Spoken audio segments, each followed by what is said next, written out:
اعوذ باللہ من الشیطان الرجیم بسم اللہ الرحمن الرحیم وَقُلْنَا يَا آدَمُ اسْكُنْ أَنْتَ وَزَوْجُكَ الْجَنَّةَ، اور ہم نے کہا کہ اے آدم رہو تم اور تمہاری بیوی جنت میں۔ اب یہ جنت کون سی ہے؟ اکثر حضرات کے نام کر کے نزدیک یہ جنت کہیں آسمان ہی میں تھی، آسمان ہی میں حضرت آدم کی تخلیق ہوئی۔ البتہ یہ سب مانتے ہیں کہ ایک وہ جنت الفردوس جو ہے جس میں جانے کے بعد پھر واپس نکلنے کا کوئی امکان نہیں، یہ وہ جنت نہیں ہے جس میں کہ آخرت میں لوگوں کو جا کر داخل ہونا ہے، اس میں داخل ہونے والے کے نکلنے کا کوئی امکان نہیں۔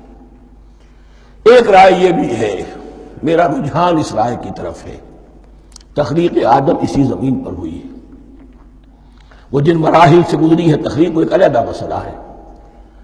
بایولوجی اور وحی دونوں اس پر متفق ہیں کہ مٹی سے، کرسٹ آف دی ارتھ سے انسان بنا ہے، اس پر اتفاق ہے، قرآن کا بھی اور بایولوجی کا بھی، جدید علم الحیوانات کا بھی، علم الحیات کا۔ سٹیجز کیا ہیں اس میں اختلاف ہو سکتا ہے، اس کو چھوڑ دیجئے، وہ اس وقت کا بحث نہیں۔ یہی کسی اونچے مقام پر کوئی سرسبز و شاداب علاقہ تھا جہاں حضرت آدم کو رکھا گیا، جہاں ہر طرح کے میوے تھے، ہر شے، لا تظمأ فیہا ولا تضحیٰ، نہ اس میں بھوک لگے گی، نہ دھوپ تمہیں ستائے گی، ہر طرح کی چیز تمہیں فراہم ہے۔ وہاں رکھے گئے ہیں صرف ایک ڈیمانسٹریشن کے لیے کہ انہیں نظر آ جائے کہ شیطان میرا دشمن ہے، وہ مجھے ورغلائے گا، طرح طرح سے میرے اندر وسوسہ اندازی کرے گا، میرے اور میری اولاد کے، صرف ایک ڈیمانسٹریشن۔ اس کی مثال یوں سمجھیے کہ سلیکشن تو ہو گیا، سی ایس پی گریڈ میں کوئی شخص آ گیا ہے، لیکن اب وہ سول سروس اکیڈمی میں رکھا جا رہا ہے۔ تو یہ کوئی اکیڈمی ہو سکتا ہے اسی زمین پر ہو، صرف بتانا یہ تھا کہ تمہیں معلوم ہو جائے کہ یہ شیطان تمہارا دشمن ہے۔ اس لیے کہ اس میں جو ایک لفظ حبوط کا آ رہا ہے، وہ حبوط صرف ایک ہی معنی میں نہیں ہوتا، دوسری معنی میں بھی ہے۔ اللہ عالم، یہ چیزیں پھر متشابہات میں رہیں گی، اس لیے ان کے بارے میں کوئی ایک رائے دوسری رائے، اس کے لیے ذہن سے، عقل سے بات کر کے ایک یا دوسری رائے اختیار کر سکتے ہیں۔ وَقُلْنَا يَا آدَمُ اسْكُنْ أَنْتَ وَزَوْجُكَ الْجَنَّةَ، اور ہم نے کہا کہ رہو اے آدم تم بھی اور تمہاری بیوی بھی باغ میں، اس باغ میں، الجنہ اس باغ میں، گویا کہ اشارہ کیا جا رہا ہے۔ وَكُلَا مِنْهَا رَغَدًا حَيْثُ شِئْتُمْ، اور کھاؤ اس میں سے با فراغت جہاں سے چاہو، ہر طرح کا پھل ہے کھاؤ۔ وَلَا تَقْرَبَا هَٰذِهِ الشَّجَرَةَ، یہاں پہ اس درخت کا نام نہیں دیا گیا، اشارہ اس درخت کے قریب مت جانا۔ فَتَكُونَا مِنَ الظَّالِمِينَ، تو تم ظالموں میں سے ہو جاؤ گے، تم حد سے گزرنے والوں میں سے ہو جاؤ گے۔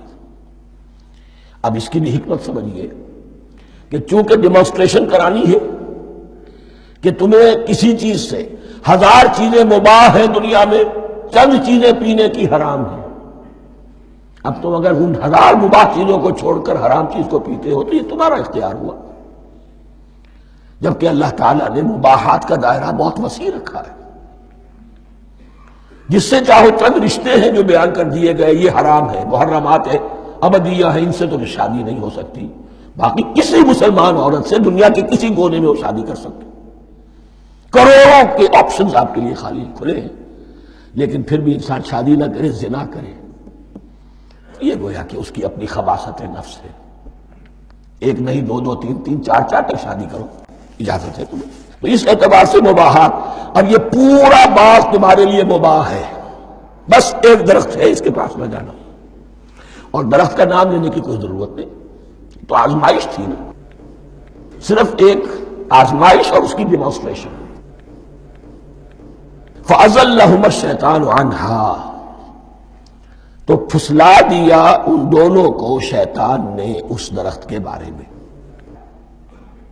اب وہ کس کس طریقے سے پھسلایا، یہ بھی جیسا کہ میں نے عرض کیا 6 مرتبہ چونکہ یہ قصہ آ چکا ہے، اس کی آپ کو سورہ طٰہٰ میں تفصیل ملے گی، کس کس طریقے سے پھسلایا اور اس بات کے لیے تیار کیا۔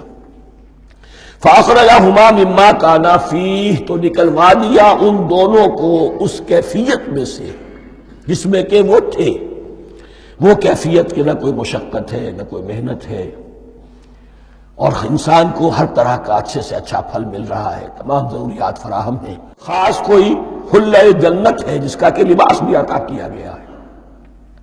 لیکن ان کیفیات سے اب نکال کر اب جسے آپ کہیں گے بٹر فیکٹس آف لائف، اچھا اب جاؤ، یہ ڈیمانسٹریشن کرنی تھی، ہو گئی۔ شیطان تمہارا دشمن ہے، تمہارا اور تمہاری نسل کا، شیطان لعین، اور وہ تمہیں پھسلائے گا جیسے آج پھسلایا ہے۔ تم آگاہ رہنا اس کی شرارتوں سے۔ ان الشیطان لکم عدو فاتخذوہ عدوا، یہ شیطان تمہارا دشمن ہے، اسے اپنا دشمن ہی سمجھو۔ لیکن یہ ہے کہ اگر کچھ لوگ اسے دوست بنا لیں، اس کے ایجنٹ بن جائیں، اس کے کارندے بن جائیں، یہ ان کا چوائس ہے جس کی سزا انہیں ملے گی۔ فَأَخْرَجَهُمَا مِمَّا كَانَا فِيهِ وَقُلْنَا اهْبِطُوا بَعْضُكُمْ لِبَعْضٍ عَدُوٌّ، اور ہم نے کہا اترو، تم سب ایک دوسرے کے دشمن ہوگے۔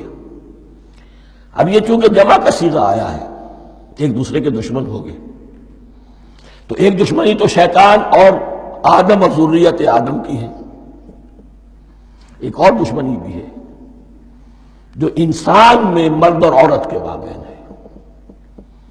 عورت بھی پھسلاتی ہے، غلط راستے پر ڈالتی ہے، مرد عورتوں کو گمراہ کرتے ہیں، عورتیں مردوں کو گمراہ کرتی ہیں۔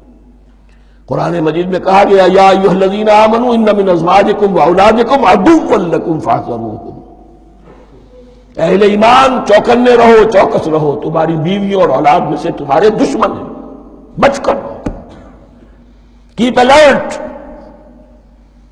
کہیں ان کی محبت تمہیں راہ حق سے منحرف نہ کر دے۔ تم ایک اچھا کام کرنا چاہتے ہو، بیوی رکاوٹ بن گئی، بیوی کو اچھا کام کرنا چاہتی، شوہر رکاوٹ بن گیا، تو یہ محبت نہیں ہے، یہ عداوت ہے۔ اس حوالے سے بعضکم لبعض عدو ولکم فی الارض مستقر ومتاع الی حین، اور تمہارے لیے اب زمین میں مستقر ہے، جائے قیام ہے، اور متاع ہے، ضرورت کی چیزیں ہیں، ہم نے فراہم کر دی ہیں، الی حین، لیکن ایک وقت معین تک کے لیے، یہ ابدی نہیں ہے، ایک وقت آئے گا یہ بساط ہم لپیٹ دیں گے۔ یوم نطوی السماء کطی السجل للکتب، جس دن کے ہم تمام فضاؤں کو اور تمام خلاؤں کو، تمام آسمانوں کو اس طرح لپیٹ لیں گے جیسے کتابوں کا طوبار لپیٹ دیا جاتا ہے۔ ایک وقت آئے گا، یہ تخلیق الی اجل مسمی ہے، الی حین ہے۔ صدق اللہ العظیم۔